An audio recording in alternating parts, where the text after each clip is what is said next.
I think we already have a justiciable controversy here and we can act. So we can act, kung makita pa natin, we can act politically by calling on the people to not to sign, and for those who have signed to withdraw their signature. We can act legally in the sense of filing cases to already question what the COMELEC is doing. What is your business receiving all these papers with signatures? At sinasabi nila, they have a ministerial role to play as of the moment. Based on what?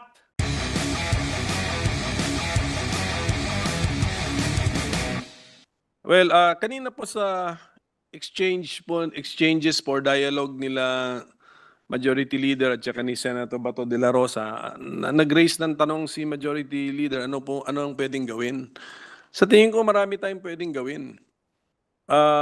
Siguro panawagan natin sa ating mga kababayan, yung mga hindi pa nakapirma, huwag kayong pumirma rito sa iniikot na People's Initiative kasi tagong-tago po yung agenda, nakatago sa mga mabibigat at magagandang salita na tungkol sa procedure sa pag-amenda ng Constitution. Hindi po yan ang unod o hindi yan yung substance ng plano.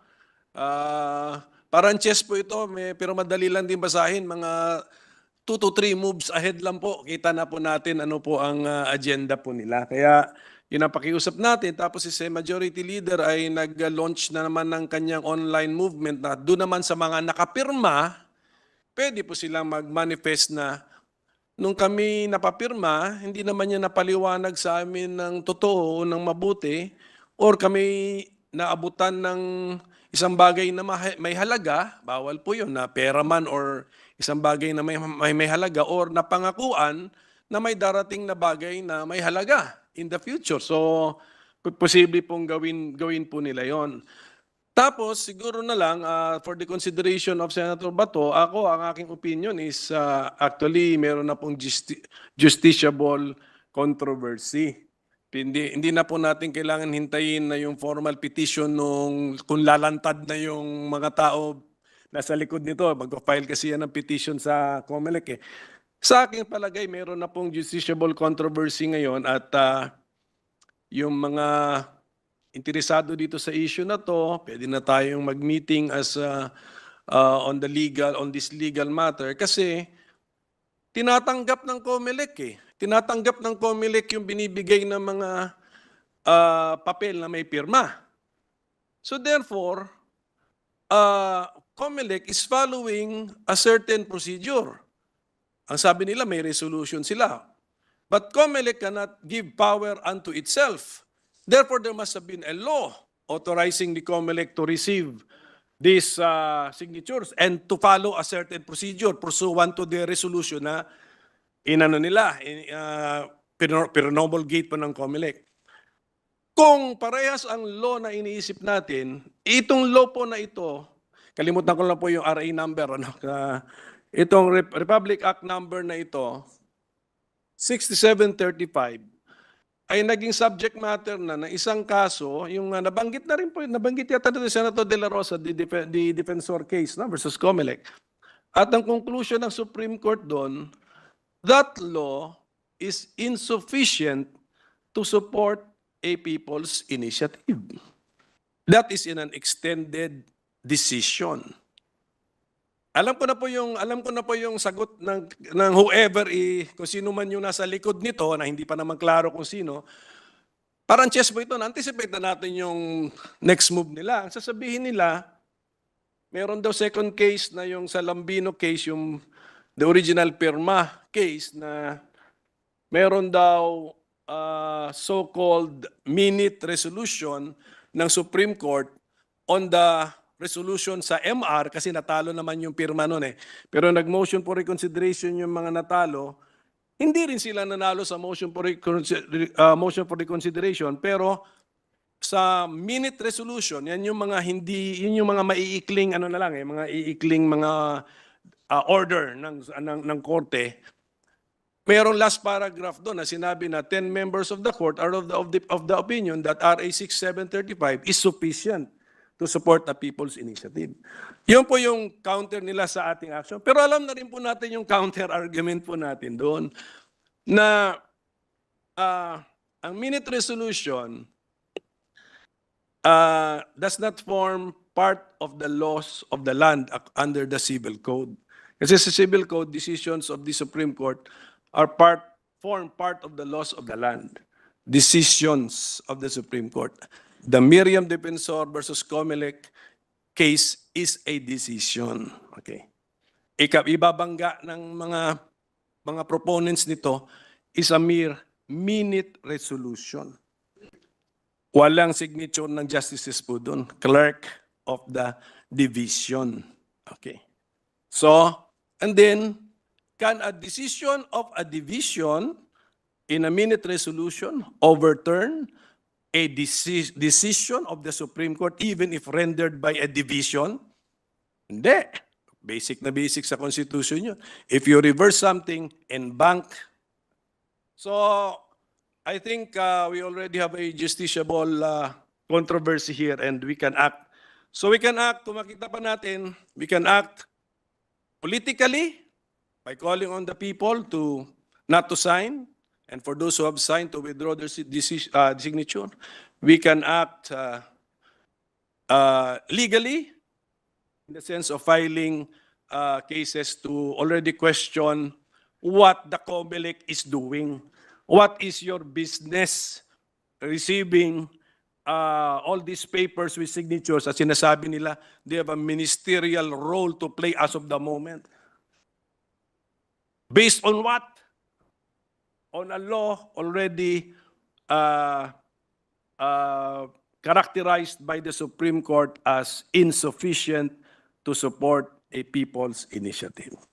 At saka, Mr. President, as well, since itong People's Initiative ngayon is an improvement dun sa PIRMA case na sinabi ko. Kasi yung sa PIRMA case before, signatures lang ang sinabmit, wala yung, hindi naka-reflect po ano yung amendment. Okay. In this particular case, naka-reflect ng amendment. Okay. Pero dahil sa naka-reflect ng amendment, alam na natin yung subject matter.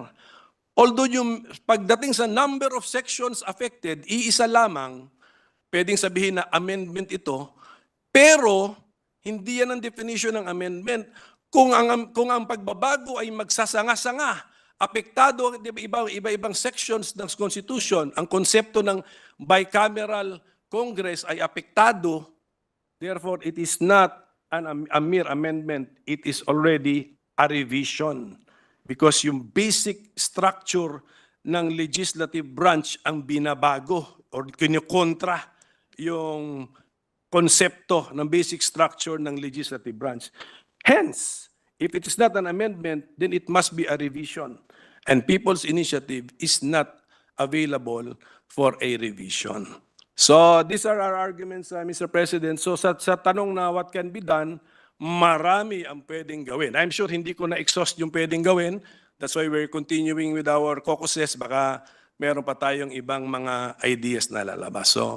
So without prejudice to further elaboration in some other future speeches, Mr. President, I will end my intervention for today. Thank you. Dami na bumababa ito ng Congressman sa Mindanao na papasintabi, tatawag sa'yo. Pasensya ka na, Sena, following orders lang kami, mga ganun-ganun. Sir, Ano sabi mo? Sige lang, kawawa rin kayo dyan. Alam kong survival kayo dyan. Survival yung ginagawa nyo dyan. So, in order to survive, you have to follow orders. Wala akong magawa. Wala kayo magawa dyan. Sinabi rin ni Senator Bato na sa Davao City ay binibigyan ng claim stub ang pipirma sa People's Initiative na iniikot ng PBA party list. Ang kapalitan niya nito ay tulong mula sa gobyerno tulad ng AIX ng DSWD at tupad ng DOLE. Ang iba naman ay tumanggap anya ng pera na nagkakahalaga ng mula 100 piso hanggang 3,000 piso. Kaugnay nito ay personal namang nananawagan si Senador Joel Villanueva sa mga Pilipino na huwag matakot at maiging magsumbong sakalit nabudol sila ng People's Initiative o PI na nagsusulong ng tsa-tsa. Sa isang video na kanyang ibinahagi sa media ay sinabi ng senador na kung meron mang naloko at gustong magreklamo para mabawi ang kanilang pirma sa PI ay huwag silang matakot na ipaglaban ang kanilang karapatan. Ipinuto ng senador na may karapatan naman ang mga Pilipinong magsulong ng pagbabago ng ating saligang batas pero hindi sa paraang pagbili, panunuhol o pananamantala sa ating mga kababayan. Maaari anyang magpadala ng video, litrato o screenshot ng mga text ng panunuhol sa kanyang tanggapan.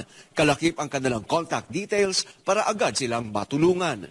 Subalit, kung meron pong bilihan, suhulan, pagsasamantala sa ating mga kababayan, importante po na ang tao ay mulat at nabibigyan ng tamang impormasyon. Hindi po pwede na bibigyan kayo ng ayuda o salapi para lamang pumirma. Hirap pong lokohin ang taong bayan, especially when the truth is very incontrovertible. Hindi mo mapaso sa balian sapagkat taong bayan mismo ang nag-oobserba. And no less than, the confirmatory actions on the ground point to one direction, to the leadership of the House. Kaya sinabi ni Senator Bato de la Rosa, mga kababayan, Ma'am Noreen Bader Franco, na sino pa naman ba ang leader ng House of Representatives? At yun din po ang pinosisyonan ni Senator Senator Villanueva. Sabi niya, yung isang pangyayari na nakakaduda, yung partisipasyon ng mga tao at may elemento ng panloloko, mahirap po yung samahan o pakisamahan o pakiayunan na isang mabuting layunin. So malinaw po kung ano ang binabanggit ng ating posisyon sa laban kasama ang bayan. Kung gusto nyong baguhin ang konstitusyon, let the people be involved in a transparent and judiciously correct process. Hindi yung panloloko. At pangalawa, pakinggan po ninyo ang sinasabi ng mamamayan. Hindi yan ang kanilang kagustuhan, hindi yan ang kanilang ninanais na mangyayari mula sa mga leaders ng ating pamahalaan. Kasi tingin ko kung si Speaker Martin gusto niya talaga maging Prime Minister o kung ano man yung People's Initiative, gusto niya yan, di ba? Alam naman nating lahat yon. As I said, wala naman siyang niloloko dito. No? So, dapat kasi pagka ganon, panindigan mo. Yeah. Panindigan mo. Sabihin Bakit mo ka sa mahiya? tao, ito yung gusto ko. Kasi maganda naman talaga yung tsa-tsa. Meron naman siyang kagandahan, di ba? In fact, a lot of people agree that it's time. There are some people who will agree with him. No? So, kung meron kang idea na ganyan, meron kang gusto, panindigan mo. Ganyan ang totoong tao. Ganyan ang taong may yan ang taong may prinsipyo at may dangal. Tapos i-present mo sa Filipino people kung ano man yon, kung ano man yung gusto mo. Gusto ko ng People's Initiative kasi ganito, ganyan, but own it.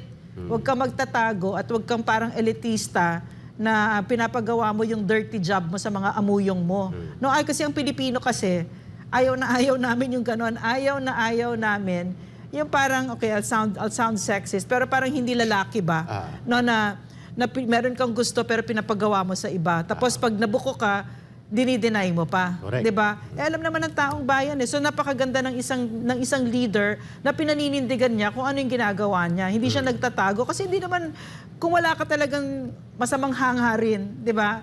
At gusto mo lang talaga gumanda ang Pilipinas dahil sa charter change na 'yan, eh di sabihin mo. Yeah. Pero baka hindi mo sinasabi kasi yung ambition mo lang dito ang gasolina dito, 'di ba? So pagka ganon, baka yun yung bakit.